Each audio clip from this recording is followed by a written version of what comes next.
मेरे साथ कई सारे मेहमान इस वक्त खास मेहमान इन तस्वीरों के साथ जुड़ रहे हैं और शायद आज हम अपने मेहमानों से समझने की कोशिश करेंगे कि युद्ध के ये हालात क्या इशारा कर रहे हैं, किस तरफ ले जा रहे हैं। मेरे साथ इस वक्त मेजर जनरल राजन कोचर डिफेंस एक्सपर्ट के तौर पर जुड़ रहे हैं, बहुत स्वागत है आपका। मेरे साथ colonel Shailendra Singh defence expert के तौर पर जुड़ रहे हैं, आपका भी कर्नल शैलेंद्र बहुत स्वागत है। मेजर रिटायर्ड मोहम्मद अली शाह मेरे साथ जुड़ रहे हैं, बहुत स्वागत शाह साहब। मेरे साथ प्रमोद पाहवा साहब विदेश मामलों के जानकार इस वक्त जुड़ रहे हैं। मेजर मोहम्मद अली शाह, मैं आपसे टू द पॉइंट अब सवाल पूछूंगा। हम कई सारी बात कर चुके हैं। क्या यूक्रेन एक बहुत बड़ा एग्जाम्पल नहीं है कि अगर हमने वक्त रहते अपने डिफेंस, अपनी सिक्योरिटी के बारे में नहीं सोचा तो हमें किसी और के ऊपर निर्भर रहने में केवल एक भीख का कटोरा हाथ में लेना पड़ेगा, हम तबाह होते जाएंगे। रूस यूक्रेन के युद्ध में कोई भी जीते, क्या यह संकेत सभी के लिए नहीं जाता है कि वक्त रहते खुद को मजबूत करना जरूरी है? आपने बिल्कुल दुरुस्त बात करी है और इससे ये साबित होता है कि जब तक अपने पैरों पे खुद खड़े नहीं होंगे कोई सामने नहीं आएगा आपकी मदद करने के लिए। देखिए, हिंदुस्तान में भी खतरा मंडरा रहा था, अपने वेस्ट में देख लीजिए, अपने पाकिस्तान, अपने ईस्ट में देख लीजिए, चाइना, और हिंदुस्तान को थ्रेट महसूस हुआ। हिंदुस्तान ने क्या करा? अपने बॉर्डर्स को सिक्योर करा। S-400 मिसाइल्स जो कि रूस से लिए, हम पे भी सैंक्शंस का खतरा था। ये अमेरिका का जो एडवर्सरी जो तुर्की को कर दिए प्रतिबंध, हमारे पे नहीं लगा पाए क्योंकि हमारे पे वो लगा भी नहीं पाएंगे। इस पे और की वजह है खास, क्योंकि आज के तारीख में हिंदुस्तान को जरूरत नहीं है अमेरिका की जितनी अमेरिका को जरूरत है हिंदुस्तान की। आप देख लीजिए, कोरोना वायरस के टाइम पे भी जब हमने 100 मिलियन वैक्सीनेशन एडमिनिस्टर करे थे, उस टाइम पे अमेरिका ने जो प्रतिबंधें लगाई थी हमारे पे, उसी दिन खोली थी। देखो, मैं इत्तेफाक बोले या कुछ भी बोले, आप एक बात और देख लीजिए साहब, यूक्रेन ने क्या करा? केवल यूरोपियन यूनियन, नेटो और एक ट्रायंगल है लाटविया, पोलैंड और यूक्रेन का, उन इंटरनेशनल बॉडीज का सहारा लेके अपने आप आत्मनिर्भर नहीं हुए। हम कम से कम एक कदम तो आगे बढ़ रहे हैं। हाँ, आत्मनिर्भर भारत होने में टाइम लगेगा, लेकिन हम तो उस ओर बढ़ रहे हैं। हम एक विश्व गुरु की तरफ बढ़ रहे हैं। और जी हाँ, आप एक बैंक लोन लेने जाइए साहब, आप बैंक लोन भी आपको तब मिलेगा जब आपके कोई गारंटर होंगे, जब आप दिखाओगे कि आपको सच में लोन की जरूरत ही नहीं है। अब आप देखिए, जब आप खुद अपने आत्मनिर्भर नहीं होगे, आपने बिल्कुल दुरुस्त कहा कि यूक्रेन एक वो एग्जांपल है कि जब अब एक बहुत मेरे को दुख से कहना पड़ा है, एक व्हाट्सएप फॉरवर्ड हो रहा है यूक्रेनिज्म। क्या ऐसी कुछ व्हाट्सएप है कि भाई यूक्रेन मतलब क्या? किसी ने आपको धोखा दे दिया, आपसे वादे करे और आपको मेजर शाह 1 मिनट के लिए रोक रहा हूं आपको, आप ही के पास आता हूं लौटकर, लेकिन हम रिहायशी इमारतें अब दिखा रहे हैं। देखिए किस तरीके से खंडहर बन गई हैं, पूरी इमारतों का एक एक हिस्सा उड़ गया है। कई जगह पूरी इमारतें ही गायब हो गई हैं, सड़कें गायब हो गई हैं। खासतौर पर आर्मी इंस्टॉलेशंस तो यहां पर निशाने पर लिए ही रूस ने यूक्रेन में, जिससे कि उनका आर्मी का बैकअप, उनके रिजर्वायर सारे के सारे तबाह किए जा सके। नागरिक सुविधाएं, सड़कें, अस्पताल, स्कूल सभी कुछ तबाह कर दिए हैं। यानी एक संदेश रूस देने की कोशिश कर रहा है। यह संदेश कुछ ज्यादा ही कड़ा तो नहीं लग रहा है मेजर शाह? जी देखिए, अभी बिल्कुल आपने सही कहा, और वेस्टर्न पावर ने ऑलरेडी बोल दिया है कि वो नो फ्लाई जोन वहां पे साबित नहीं करेंगे यूक्रेन के ऊपर, जो कि पेंटागन के चीफ है लॉयड ऑस्टिन, उनका बयान आया है अभी कुछ टाइम पहले आपके शो से बिल्कुल कुछ मिनट पहले।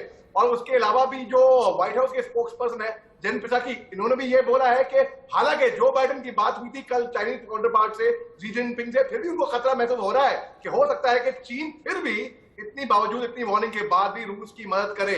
अब आप देख लीजिए साहब, यहाँ पे साबित हो रहा है कि वेस्टर्न पावर्स जो है, जो वादे कर रही थी, जो खुद कह रही थी कि तुम आगे बढ़ो, हम तुम्हारे साथ हैं, वो लोग कहाँ हैं? बस वो दिखावे। आप एक और चीज देख लीजिए, आपको ये जो प्रेसिडेंट जेलेंस्की जो है ऑनलाइन वेस्टर्न पावर्स को एड्रेस कर रहे हैं, वो स्टैंडिंग ओवेशन दे रहे हैं उनको, और उनका सीना चौड़ा हो रहा है इस बात से। तो उससे नहीं होता कुछ, उससे लोगों की जानें नहीं बचती, उससे खून खराबा रुकता नहीं है। जी, खून खराबा रुकेगा सही कह रहे हैं। इस तरह के तमाम आगे इस तरह के तमाम एड्रेस से लोगों की जान नहीं बचती, लोगों की जानें जा रही है। और खासतौर पर फ्रंट लाइन पर खड़े उन सैनिकों की जानें तो जा ही रही हैं जो केवल अपने वतन की बात करके ऑर्डर्स को फॉलो कर रहे हैं और वहां पर खड़े हुए हैं। मेजर शाह, अब तक की बातचीत से ये तो मुझे समझ में आने लगा कि रूस की मंशा ये कतई नहीं है कि वो यूक्रेन पर कब्जा करे, फिर यूक्रेन के हर इलाके में, हर बड़े शहर को घेर कर तबाह करने की जो रणनीति है, उससे आप क्या समझते हैं? कीव के चारों ओर इस वक्त रूसी सेना खड़ी है, वो बस फायर कर रही है, तबाह कर रही है, इमारतें गिरा रही है, इंस्टॉलेशंस तोड़ रही है। वही मारिउपोल में है, वही सुमी में है, वही चेर्निहिव में है, वही खार्किव में है, वही फ्रैंकस्वा इवानेस में है, हर कहीं यही सब हो रहा है। लेकिन इससे आगे बढ़ता कुछ नहीं दिख रहा। संदेश क्या निकल रहा है इससे? इससे 2-3 बातें एक पॉइंट में क्लियर करता हूं मैं। पहली बात जो हो सकती है, जो आपने जैसे कि बोला कि हो सकता है कि रूस का इरादा ही ना हो कि वो आके कीव पे कब्जा जमाए। हो सकता है कोई किसी की रणनीति, किसी का दिमाग के पुतिन के दिमाग में क्या चल रहा है या युद्ध में क्या होता है, अनप्रेडिक्टेबल रहता है माहौल, तो कोई कुछ कह नहीं सकता है। एक वजह वो हो सकती है। दूसरी वजह हो सकती है कि रूस की आर्मी घुस तो गई अंदर, लेकिन अब वो एक ऐसे जगह पे पहुंच गए हैं, ना वो आगे जा सकते हैं ना पीछे। चक्रव्यूह से निकलने का रास्ता नहीं पता है, घुसने का पता था। जी हाँ, देखिए आप अगर एक टैक्टफुली देखें, मैं एक टैक्टफुली मिलिट्री तरीके से और एक सिविल तरीके से मिक्स करके समझाऊंगा ताकि हर एक को मेरी ये बात समझ में आ जाए। देखिए, आप बाहर जाते हैं घूमने के लिए एज अ टूरिस्ट, आप प्लानिंग करेंगे, मैप नक्शा निकालेंगे, अपनी कंटिजेंसी प्लानिंग करेंगे, होटल आइटिनरी बनाएंगे। आप विदेश जा रहे हैं फ्रेंडली कंट्री में, यहां पे आप दुश्मन के क्षेत्र में जा रहे हैं लड़ने के लिए, युद्ध लड़ने के लिए, आपको एडम बैकअप लॉजिस्टिक्स की जरूरत पड़ेगी, वो तो तय है। अब आप कितना, फॉर एग्जाम्पल मैं एक बड़े एग्जाम्पल के तौर पे कहता हूं कि राशन पानी तेल हो गया, ठीक है, आप ये भी लेके आप दुश्मन की टेरिटरी में घुसेंगे। अब ये है कि आप जो सामने वाली गाड़ी होगी, लीडर होगा, जो टैंक होगा, आप उसको फॉलो कर रहे हो, नेविगेट भी तो करना होगा वहां पे। अब आप एक ऐसे क्षेत्र में चले जाओगे, आपको मैं एक सर्जिकल स्ट्राइक एग्जाम्पल लेता हूं मैं। हमारे फौजी, हमारे जाबाज फौजी दुश्मन के इलाके में गए थे, उनके पास लिमिटेड टाइम था, जो कार्रवाई करनी है करके फटाफट कार्रवाई करे और लौट के आए वापस घर पे, है ना। आप दुश्मन के क्षेत्र में जब घुसते हो, वो खतरे से खाली नहीं है, पहली बात तो ये है।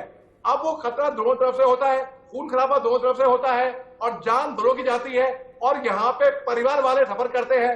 और इसमें बात केवल ये है कि जी हाँ, मैं मानता हूं कुछ एक देश ऐसे जैसे तुर्की हो गया, इजराइल हो गया, फ्रांस एक तरीके से हो गया, हिंदुस्तान ने भी बड़ी अच्छी भूमिका निभाई शांति की। अब ये शांति कैसे होगी? आप जब ऐसी जगह पे फंस जाओगे जहां आगे जाना मुमकिन नामुमकिन है, पीछे जाना भी मुमकिन है, आगे खाई पीछे कुआं, अगर आप उस स्थिति पे आ गए तो क्या करेंगे आप? वो फ्रस्ट्रेशन सेटअप होगी, आप तितर बितर यहां वहां फायर करोगे। और दूसरी बात है, अगर यूक्रेन के जो यहाँ पे सिविलियंस के पास हथियार आ गए हैं, अगर वो अस्पताल में स्कूलों में छुपेंगे, तो आप जाहिर सी बात है अपने आप को डिफेंड करना ही होगा। उनको कोई मतलब मैं डिफेंड नहीं कर रहा उनके एक्शन, गलत बात है। पहली बात तो ये है, ये उसूल है कि एग्रेसर ऑलवेज रॉन्ग। एग्रेस करना, आप और मेरी बहस हो रही है, मेरे पास पिस्तौल है, आपके पास पिस्तौल नहीं है, मैं पिस्तौल निकाल के आपको शूट कर दिया, ये तो गलत बात होगी ना, सरासर गलत बात हो गई। दूसरी बात है कि अब जब तक ये समझेंगे नहीं कि इसे केवल बर्बादी, तबाही, जंग में वैसे भी मेजर शाह रूल्स कौन से माने जाते हैं, जंग तो उसी तरीके से चलती है। लेकिन एक बात और कि जहां 2-3 दिन से 24 दिन हो चुके हैं। 30 सेकंड के लिए जी मेजर शाह 10 सेकंड। फरमाया कि बहा हुआ पसीना युद्ध में खून बचाता है, बिल्कुल दुरुस्त बात है ये, और रूस तैयारी के साथ आया है, इसमें कोई शक की बात नहीं है, और वो सालों से तैयारी करता है। लेकिन आप ये भी देखिए कि रूस के 4 मेजर जनरल शहीद हो गए हैं, और ये प्रोपेगेंडा नहीं है।